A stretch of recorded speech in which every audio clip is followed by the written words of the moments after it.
जय शिव और प्रिय श्रोताओं, आप सुन रहे हैं स्कंद पुराण। और आज आप सुनेंगे स्कंद पुराण का भाग 53 तथा माहेश्वर खंड में कुमारिका खंड का भाग 52। पिछले भाग में आपने सुना कि नारद मुनि ने अर्जुन को तीनों लोकों का वर्णन बताया।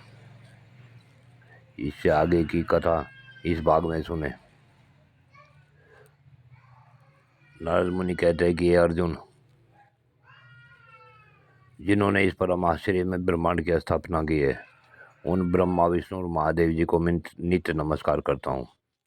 विष्णु लोक और रुद्र लोक इस ब्रह्मांड के बाहर बताया जाता है।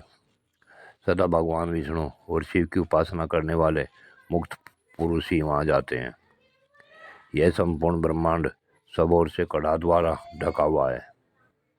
यह समूचा अंड कड़ा अपने से 10 गुणे परमाणु वाले जल से गिरा है। वह जल भी 10 गुणे विस्तार वाले तेज से, तेज वायु से, वायु आकाश से, आकाश अहंकार से तथा अहंकार महतत्व से घिरा हुआ है तथा उस महतत्व को भी सर्वप्रधान प्रकृति घेर कर स्थित है। पहले जो 6 आवरण कहे गए हैं, उन सबको विद्वान पुरुष उत्तरोत्तर 10 गुना बतलाते हैं और 7वां आवरण प्रकृति का है, उसे अनंत कहा गया है।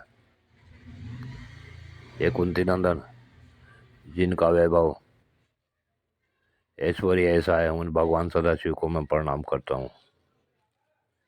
अब मैं तुमसे काल का मान बताऊंगा, उसे सुनो।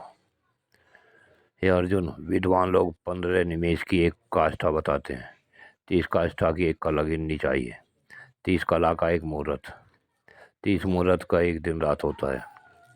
एक दिन रात में 3-3 मुहूर्त वाले 5 काल होते हैं। उनका वर्णन सुनो। प्रातः काल, संज्ञा काल,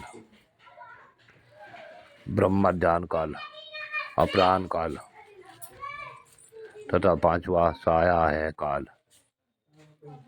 इनमें 15 मुहूर्त व्यतीत होते हैं। 15 दिन रात का एक पक्ष कहलाता है। 2 पक्ष का एक मास कहा जाता है। 2 सौर मास की एक ऋतु होती है। 3 ऋतुओं का एक अयन होता है तथा 2 अयनों का एक वर्ष माना गया है। विज्ञ पुरुष मास के 4 और वर्ष के 5 भेद बतलाते हैं। बैठ लो। पहला संवत्सर, दूसरा परिवत्सर, तीसरा द्वंद्वत्सर, चौथा अनुवर्तसर और 5वां युगवत्सर। यही वर्ष गणना की निश्चित संख्या है। मनुष्यों के एक मास का, पितरों का एक दिन रात होता है।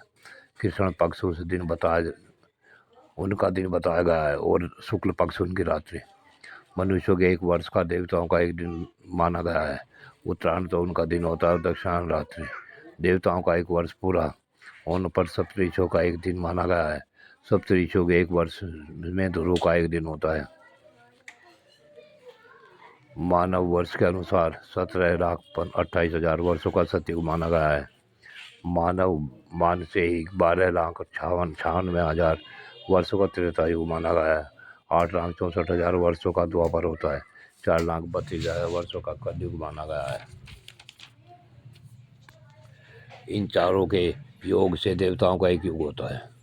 ऐसी 71 युगों से कुछ अधिक काल तक मनु की आयु मानी गई है।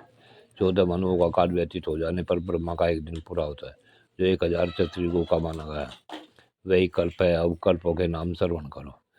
बदोद्भव, तपोभव, ऋतु, ब्रही, वराह, सावित्र, ओशिक, गांधार, कुशिक, ऋषभ, खड़ग, गांधार्य, मध्यम, वैराज, निषाद, मेघवान, पंचम, चित्रक, ज्ञान, आकुति, मीन, दंश, वृक, श्वेत, लोहित, रक्त, पीतवासा, शिव, प्रभु तथा स्वरूप। इन 30 कल्पों का ब्रह्मा का एक मास होता है। ऐसे 12 मासों का एक वर्ष होता है तथा ऐसे ही 100 वर्षों तक ब्रह्मा जी की आयु का पूर्वार्ध मानना चाहिए। पूर्वार्ध के समान अपराध भी है। इस प्रकार ब्रह्मा जी की आयु का मान बताया गया। हे अर्जुन, भगवान विष्णु तथा भगवान शंकर जी की आयु वर्णन करने में मैं सर्वथा समर्थ हूँ। कहाँ तो मेरी छोटी बुद्धि और कहाँ अनंत अपार भगवान विष्णु और शिव। वे तो कालातीत एवं महाकाल स्वरूप हैं। पाताल लोक में भी देवताओं के मान से ही गणना की जाती है। ये सब बातें अपनी बुद्धि के अनुसार मैंने तुम्हें बताई है।